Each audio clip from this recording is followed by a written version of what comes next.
Nima here, another moment of enlightenment. What I'd like to talk about today is just happiness and how, as women, we tend to try to make other people responsible for our happiness. Recently, I've been toiling with this whole idea myself and, come to that crossroads in my life where, you just kind of look up and it's just like, what am I doing here? Why am I doing it? Is this fulfilling to me? Does it suit me? And what I have discovered is that because I have left the job of making me happy, up to other people, that I'm not happy at all, I'm just in a space where I don't feel like I'm growing. I don't feel fulfilled. I don't feel hopeful, like there's nothing being poured into me. And the first thing I do is I want to look around at the people around me and like, why am I, not happy? And I'm literally doing the things that are supposed to make me happy.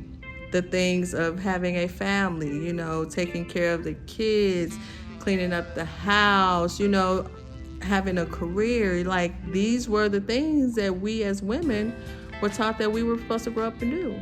And then as a result, we would find, never-ending happiness. What I have discovered, not only just with myself, but family and friends and how we're all, maneuvering through life, is that we often, give the job of making ourselves happy to someone else. And then when they are unable to live up to our expectations, we turn around and we blame them for it.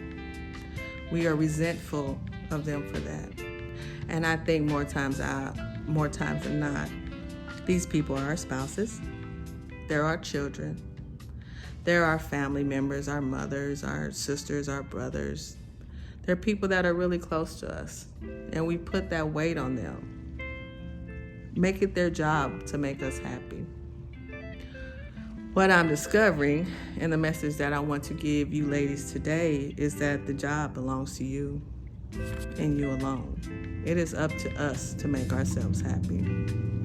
And I think in discovering that, we have to be able to step outside of the cultural and the social stigmas that are placed on us as women. We have to be able to recognize, what's real and what's not. We have to know what suits us as a person, not just what society thinks that we should do, not just where the children think we should be or what the husband thinks that we need to be doing, but what we actually like. I know recently I had an opportunity where I was going to take my baby swimming. We were going to go swimming at the pool, just good old time, just me and her. And something came up and she wasn't able to go with me. And my first reaction was that, well, okay, I'm just going to go back up to the room and just chill out. And I got to thinking about it, and I was like, well, when was the last time I actually just went swimming by myself? When was the last time I went swimming and I didn't have to watch kids? I didn't have to worry about somebody drowning. Like, I could just be out there just enjoying the water like I used to. I used to swim like a fish. I love water. So I got my butt up. I put my swimming suit on. I went down there to that hotel pool, and I got in there, and I enjoyed myself all by myself. Do you hear me? I was in there swimming, doing my little aerobic exercises. Anybody knows me knows I like to get in the water and, act like we doing the whole Jane Fonda. But I had the best time, and it had been so long since I had shown myself a good time. I was almost tickled pink that it could even still happen.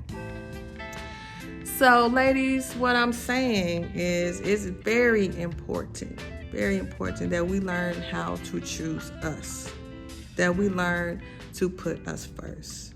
We get so caught up in trying to help everybody else and do for everybody else because, the thought process is that we will be rewarded. Like, what you put out will come back to you, So you take care of the kids, you go and you help out at the church, you help somebody, to their car at the hospital, whatever the case may be, that should make you happy, right? That's what we've been told.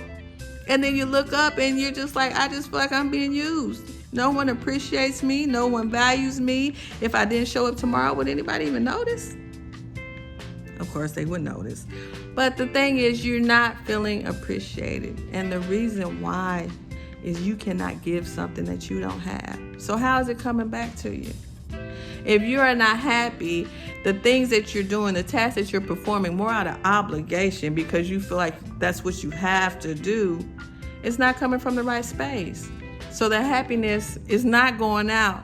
Therefore, it cannot be returned. People think that it's selfish to think of yourself first. But at the end of the day, that's not it at all. When you put yourself first, you're actually thinking about everybody. Because if you don't fill this up, there's nothing to pour over. There is nothing to give.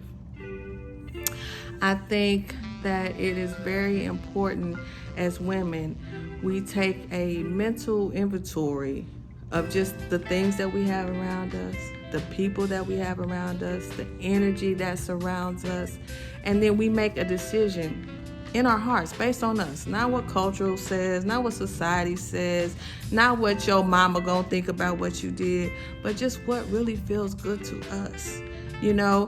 Take that, hold it close, and remove everything else.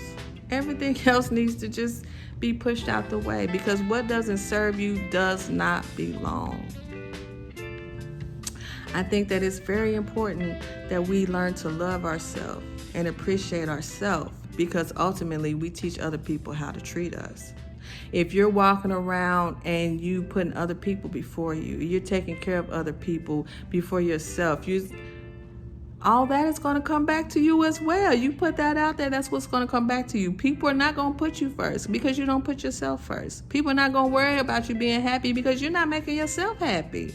The concept is very simple, but yet it's so hard for us to understand, so hard for us to grasp.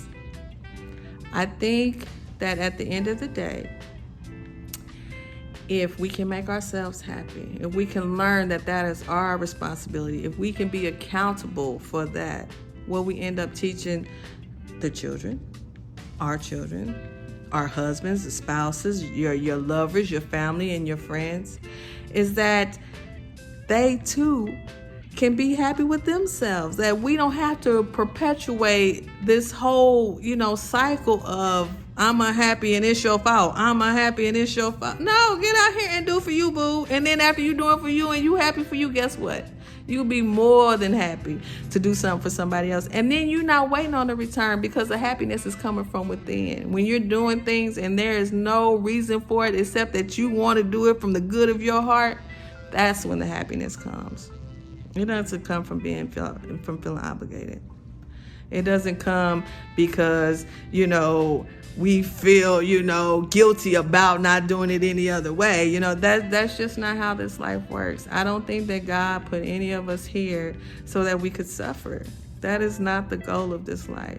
The goal is to get the most out of it that you can, to be fulfilled to your best ability, to enjoy what God has, laid down here for us to have.